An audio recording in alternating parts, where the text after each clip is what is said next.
কেমন আছেন সবাই? আমি এখন যে টপিকে কথা বলতেছি, টপিকটা একজন ফ্রি ভিসার কর্মী সৌদি আরবে আসলে তার কিরকম জীবনযাপন বা তার কি রকম সমস্যা হতে পারে, আমি এগুলা নিয়ে আজকের এই ভিডিও কথা বলবো।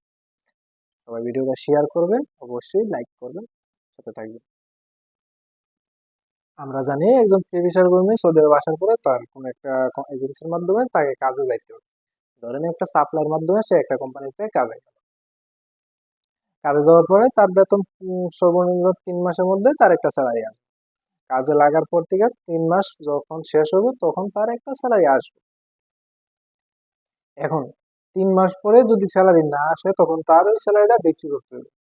আর সব জায়গায় বিক্রি করাও যায় না, ওই জায়গায় বছরের বছর তার স্যালারি হবে। এখন বলবেন স্যালারি কিভাবে বিক্রি হয়? আসলে স্যালারি বিক্রি হওয়ার যে প্রক্রিয়াটা, এটা হচ্ছে মনে করেন যে একজন ব্যক্তির কাছে 10 লক্ষ রিয়াল আছে, সে